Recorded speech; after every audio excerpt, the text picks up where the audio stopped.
Bonjour, je vous remercie de me retrouver pour sonder les premières énergies de 2020. Et justement, pour démarrer cette nouvelle année le plus sereinement possible, j'ai pensé à vous présenter ce tirage annuel qui va nous permettre d'aborder chaque saison qui composera votre année 2020, dans le but de déceler des recommandations, des conseils, des avertissements afin de gérer au mieux les 12 prochains mois. Au fond, ça va nous offrir un aperçu des enjeux de l'année à venir. Et puis, mes horoscopes mensuels permettront d'assurer au fil de l'année le suivi. En tout cas, cet aperçu annuel est réalisé à l'aide du tarot pensé et dessiné par l'artiste James R. Eads, EADS, dont j'affectionne tout particulièrement le travail. Et les cartes qui présentent chaque saison sont extraites de l'oracle d'Ama Am de Stéphanie Gras. Juste avant de nous lancer, je tiens à vous souhaiter mes meilleurs vœux pour ce nouveau cycle, qu'il vous soit le plus lumineux et la plus grande source d'épanouissement possible. Et j'espère que mes taroscopes pourront d'une façon ou d'une autre vous aider au fil des mois. D'ailleurs, l'horoscope de janvier vous attend après ce tirage. Mais avant cela, donc, penchons-nous sur l'année 2020 elle-même. Et les premières énergies pour démarrer cette année 2020 vont être incarnées par la carte du monde qui va effectivement caractériser la période hivernale, c'est-à-dire les mois qui s'étendent de janvier à mars 2020. Et la carte du monde, c'est une belle carte parce que c'est déjà, pour commencer, une carte d'aboutissement. C'est une carte d'achèvement. S'il y a quelque chose que vous souhaitez voir prendre forme et enfin se finaliser, le trimestre à venir, c'est-à-dire le trimestre janvier, février, mars, est porteur. C'est l'aboutissement de votre chemin, la compréhension totale des expériences qui ont été vécues et qui permettent, on va dire, de toucher le bout, de voir s'accomplir un projet ou une situation. C'est vraiment une réussite et la notion d'achèvement que la carte du monde va signaler. Donc, on a cette idée d'aboutissement des choses et c'est une carte également qui va encourager tout ce qui est lié à l'étranger. C'est-à-dire, si vous êtes en interaction avec de potentiels clients qui seraient postés dans un autre pays, ça va se faire avec eux. Si vous hésitez à vous reconvertir dans un domaine qui serait en relation avec tout ce qui est culture étrangère, ça peut passer de la traduction à l'agence de voyage, allez-y, hein, c'est une carte qui nous y encourage. C'est une carte qui encourage également les voyages, les déplacements à l'étranger. C'est dans ce cas-là la possibilité, la capacité d'une expansion sur le plan professionnel, hein, d'un succès légitime avec des personnes travaillant ou basées à l'étranger, et on va reconnaître votre travail là-bas. Donc ça peut être vraiment un pic dans votre carrière qui peut ici se signaler, et pour ce faire, il y aurait peut-être la nécessité de se déplacer. En tout cas, c'est une carte qui encourage à se montrer, à multiplier les contacts, à ne pas hésiter à postuler pour des emplois où il est par exemple nécessaire de se déplacer. Sur le plan plus humain, la carte du monde peut nous parler d'une période idéale au cours du premier trimestre 2020 pour rencontrer des personnes de qualité pouvant devenir importantes au cours de l'année dans le cadre de projets personnels ou matériels, voire professionnels. C'est des personnes qui vont aider à asseoir le projet ou à sécuriser une situation et qui vont nous aider en stimulant notre intellect. La carte du monde, sur le plan des finances, peut nous mettre en garde contre quelques impulsivités dans le cadre de dépenses, notamment pour un voyage, hein, faire attention aux fortes dépenses, parce que si l'argent est là, avec la carte du monde, on pourrait des fois un peu se laisser aller en termes financiers. Mais bon, il y a vraiment cette idée de récompense, d'atteindre vos objectifs et de voir quelque chose s'embellir, hein, que ce soit sur un plan personnel ou sur un plan plus concret, matériel ou professionnel. On a l'idée qu'on a travaillé pour ce faire et on en ressent les conséquences heureuses. On va avoir pour la période printanière la carte du 6 de coupe. Alors le 6 de coupe va être plus lié au domaine émotionnel, affectif et relationnel. C'est une carte donc qui permet de couvrir la période printanière, donc à savoir d'avril à juin. Et cette carte du 6 de coupe, c'est une carte qui est en relation avec le passé. Hein, c'est l'idée de revoir des amis qu'on n'avait pas vus depuis qu'on était enfant. C'est quelquefois reconnecter avec l'enfant en soi, donc une période un peu plus folle, un peu plus intrépide, un peu plus innocente également. Mais c'est vrai que le 6 de coupe nous parle de bonnes choses qui viennent du passé. Alors ça peut être du coup des situations anciennes qui reviennent au goût du jour, mais on a appris de nos erreurs et on ne va pas répéter les mêmes comportements pour que cela nous conduise à des résultats différents, hein, parce que la carte du 6 de coupe nous parle justement de regarder ce qu'il y a dans le passé de bon à conserver, regarder le passé et voir ce qu'il y a de bon de ce passé à garder, ce qu'il faut justement ne pas reproduire également.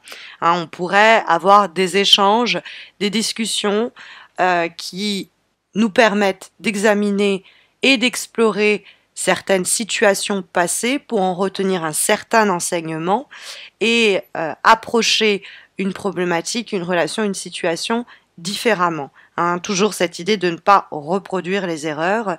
Et puis, il y a dans le 6 de coupe également un encouragement à identifier ce qui est obsolète, hein, à la période printanière, identifier ce qu'on aime ressasser par plaisir, c'est-à-dire qu'on se remémore cette aventure, cette situation, cette relation avec nostalgie, mais au fond, on arrive à identifier ce qui n'est basé que sur le passé et qui n'a plus d'avenir, dont on ne peut plus rien extraire dans les mois à venir.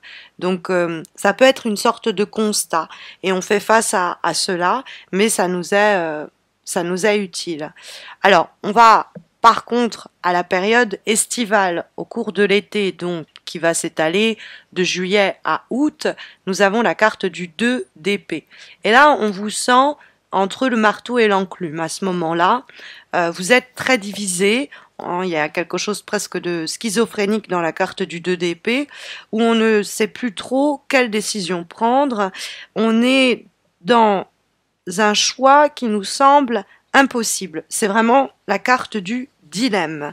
Et donc c'est une carte qui va nous encourager au cours de l'été à prendre le temps de la réflexion avant de se décider à agir. Il y a l'idée d'une situation qui est sans doute arrivée à une impasse et il nous faut trancher pour sortir de cela, parce que sinon ça risque de se dégrader, ça va pas en tout cas aller en s'améliorant. Mais pendant une période, on pourrait un peu être dans le déni ou un peu faire l'autruche, c'est-à-dire pour se protéger, on va regarder ailleurs, quoi. On va pas confronter la situation. C'est souvent parce qu'au fond, il nous manque des informations capitales pour pouvoir regarder la situation et trancher à cet égard. Donc il y a une période où des informations peuvent nous faire défaut, ce qui conduit à cette confusion. Les choses ne sont pas claires, il y a une contradiction soit avec l'environnement, le monde extérieur, soit une contradiction aussi interne, parce que ça peut effectivement nous parler de conflit intérieur pour savoir ce qui reste la meilleure solution. Et donc on a du mal à se prononcer, mais on peut recevoir de l'aide, nous dit la carte du pape qui vient conclure votre année et caractériser les mois d'automne, donc le mois d'octobre, celui de novembre et celui de décembre. Et la carte en question, le pape, c'est souvent quelqu'un qui est expert dans un domaine ou qui est, on va dire, plus âgé ou plus sage que nous, si ce n'est pas un regard expert sur la chose qu'il peut nous offrir, en tout cas sa sagesse fait de lui un bon conseiller. La carte du pape, ça peut être en effet quelqu'un qui vous aide à sortir de ce dilemme du 2 d'épée en vous donnant des clés de compréhension, hein, peut-être les éléments qui vous manquaient en termes d'information, et qui va aider par la réflexion constructive et les renseignements et les informations et l'enseignement qu'il va nous transmettre, amener à une résolution de nos problèmes. Et donc on va avoir une sorte de sérénité, à décider ceci ou décider cela, on le fera en âme et conscience, quoi, parce que cette personne a su nous conseiller, nous aider, nous orienter. Hein, la carte du pape, ça peut être sinon un contrat qui se signe, une relation qui s'officialise, et on a la bénédiction, la protection des cartes à cet égard. C'est un feu vert que la carte du pape, donc c'est des choses qui se sont clarifiées, et on a cette idée d'une ouverture, de quelqu'un qui soit nous prend sous son aile, qui devient notre mentor, notre soutien, notre appui, et donc il ouvre pour nous un nouveau monde, soit il y a cette idée d'un feu vert qui nous est donné, ou de bons conseils qui nous sont donnés, et nous ouvrons nous-mêmes cette porte-là, c'est-à-dire nous nous donnons nous-mêmes cette nouvelle opportunité. Hein, parce que la carte du pape, elle nous parle d'un avancement dans votre entreprise, de décisions qui sont inspirées et qui permet une expansion. Donc ça peut être un nouvel engagement sur le plan personnel, sur le plan professionnel, sur le plan matériel, mais on peut se féliciter de ça. Hein. Le pape, c'est d'ailleurs souvent une union ou une association, une contractualisation d'une situation, en tout cas une officialisation de celle-ci. Et comme dernière énergie pour cette année 2020, nous avons une lame issue de l'oracle des haïkus et nous avons la carte du ressourcement. Donc ce dernier conseil, il vous est donné, délivré comme dernier élément pour vous aider dans le cadre de votre développement personnel, spirituel, psychologique. Et le haïku qui est associé à cette carte du ressourcement est le suivant. Sous un toit de feuilles, dans mon hamac, je respire le vert. Donc évidemment, c'est un appel à la nature au cours de l'année qui va se faire sentir. Dès que vous vous sentez fatigué, perdu ou dans l'indécision, n'hésitez pas à aller à la campagne, à la mer ou que ce soit à la montagne, ce qui vous permet de vous recharger. Ça peut être des balades dans une forêt, un endroit qui symboliquement est pour vous symbole de paix en fait, hein. Donc toujours dans l'idée d'un espace naturel et ou alors à des lieux dans lequel vous vous sentez bien et où vos pensées agitées viennent à être tempérées. Hein, c'est dès qu'on va se sentir un peu confus ou confuse, on va faire un arrêt pour se retrouver, se recanaliser et sentir un peu la nature comme nous apaiser. Donc c'est une carte qui au cours de l'année va nous encourager à sortir de nos habitudes ou de notre quotidien, de s'aérer l'esprit et de prendre un grand bol d'air. En tout cas, c'est l'énergie ici avec laquelle ce tirage souhaite clôturer cet aperçu de 2020 pour vous, mes chers Sagittaires, en espérant que ça saura vous guider, mais pour plus en détail voir ce que nous réservent les premières énergies de 2020, eh bien, il y a le taroscope de janvier qui suit. Après cet aperçu de 2020, nous allons à présent nous pencher en détail sur ce que nous réserve ce début d'année avec ce taroscope de janvier. Mais avant cela, j'en profite pour vous signaler que le nom des 3 gagnants au concours Instagram et Facebook ont été dévoilés. Donc n'hésitez pas à consulter mes pages Instagram et Facebook pour savoir si vous avez remporté votre tirage personnalisé. Et puis bon, si c'est pas le cas, profitez-en pour vous abonner à Instagram et ou à Facebook, à mes pages sur ces réseaux sociaux, pour participer au concours mensuel qui vous permettent tout au long de l'année de gagner un tirage en croix. D'ailleurs, il y a un 3e concours qui se déroule exclusivement sur ma page YouTube en partenariat avec Alliance Magique et qui est réalisé ce concours exclusif à l'occasion du lancement de ma formation à distance au Tarot de Marseille. Je suis très contente de me lancer dans cette aventure avec vous et puis pour célébrer l'événement, je vous propose de remporter la première partie de ma formation. Et Alliance Magique a la gentillesse de se joindre à moi pour offrir également à l'heureux ou l'heureuse gagnante le Tarot de Marseille de Frédéric Agide avec lequel est réalisée la formation. Donc le concours devait se terminer le 25 décembre mais j'ai décidé de repousser à la date du 13 janvier puisque c'est le jour J du lancement public de ma formation.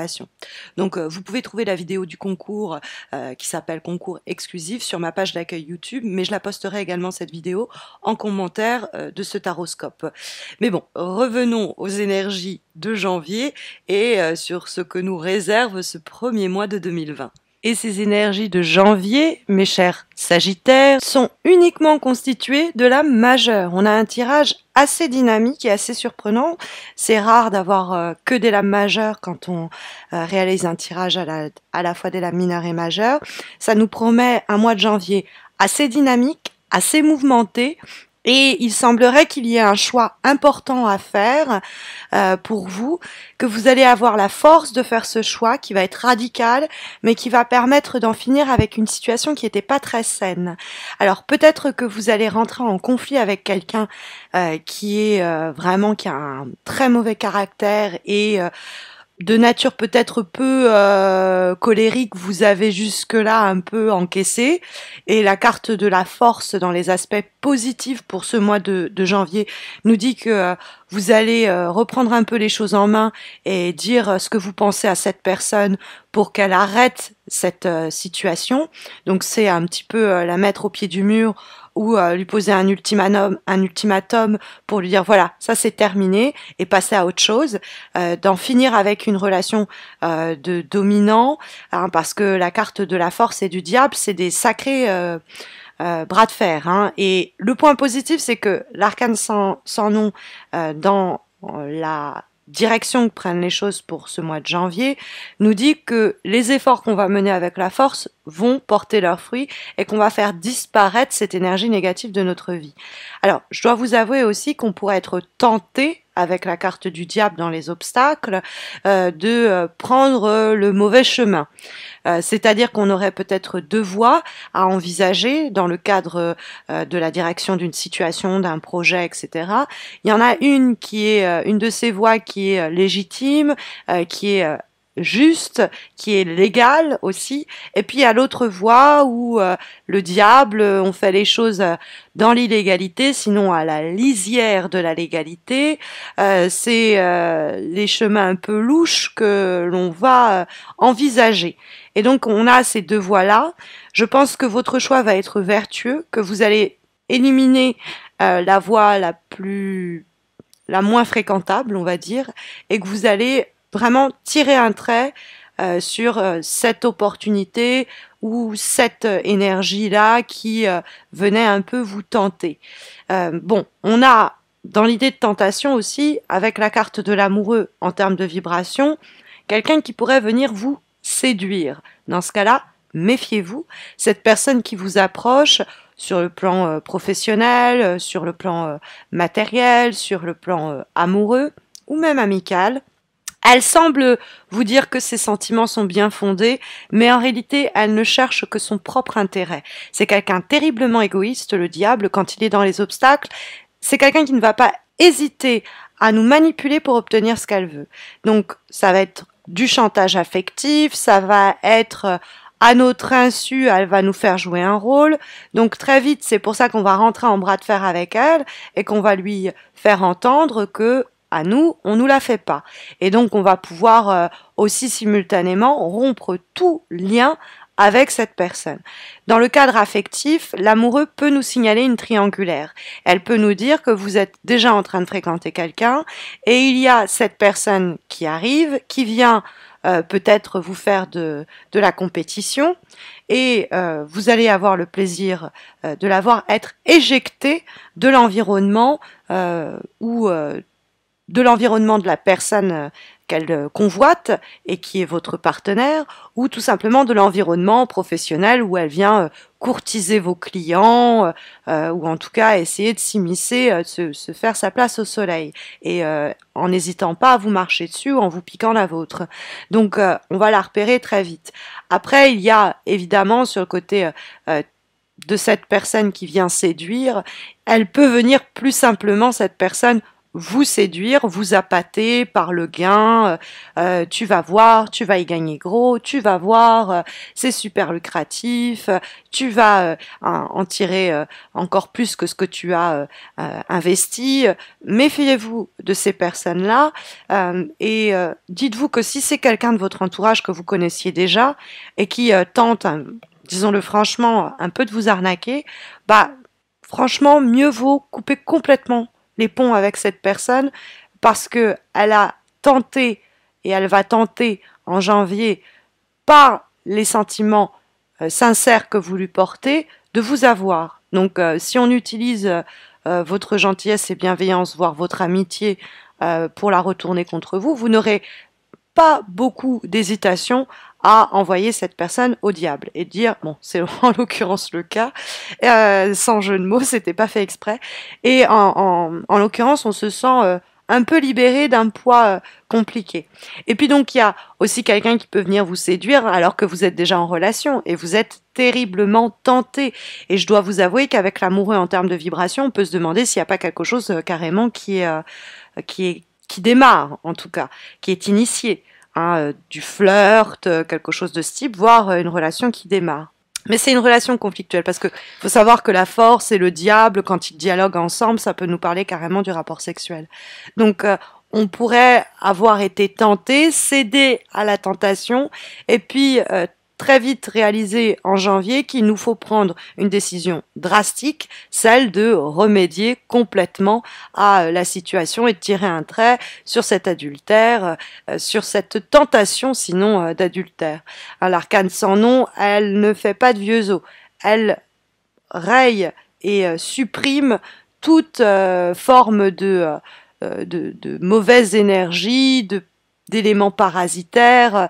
En plus, il y a dans la carte du diable des chaînes qui nous entravent. Donc c'est quelqu'un, encore une fois, qui essaye d'exercer son contrôle, ou alors il y a quelque chose déjà, il y a une sorte déjà d'emprise sur nous parce que la personne, on la désire, ou parce que sa proposition nous a un peu appâté, ou parce que elle a tout simplement du bagou et du charisme, et on pourrait être tenté de lui céder, mais on va très vite avec la force reprendre les choses en main, ne pas se laisser aveugler, ne pas se laisser arnaquer, on pourrait même dire, et faire face, faire front à cette énergie négative. On peut avoir après quelqu'un de très colérique, quelqu'un de super stressant. Vraiment, c'est une mauvaise énergie dans notre entourage. Et on va peut-être trouver la force de prendre la décision de l'éjecter. On va faire un gros nettoyage de printemps, c'est pas l'époque, mais c'est pas grave, en prévision du printemps, et on va se purger. C'est mieux comme ça, parce que l'arcane sans nom, elle nous parle de tirer un trait sur le passé, elle amène une évolution qui est synonyme de révolution, et aussi d'apaisement. Apaisement des tensions qu'on aura compris et repéré chez le diable. Mais c'est vrai que l'amoureux, c'est vraiment, on est à un tournant, notre libre arbitre intervient, on se positionne et on décide d'y mettre fin. On décide de ne pas donner suite, on décide de peut-être aussi mettre à mort le projet de cette personne en la dénonçant éventuellement. On a peut-être l'idée qu'on œuvre plus globalement contre des énergies néfastes dans notre environnement amical ou professionnel, qu'on prend les choses à bras le corps et qu'on essaye de résoudre ça nous-mêmes. Et visiblement, on y arrive, on se débarrasse de cela.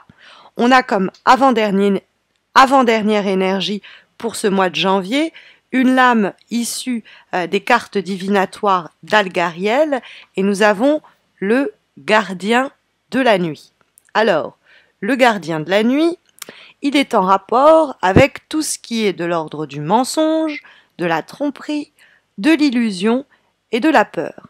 Donc c'est quelqu'un qui fait son business là-dessus. C'est en impressionnant, en intimidant, en dominant qu'on va avoir ce que l'on veut. Enfin, c'est ce que la personne se dit.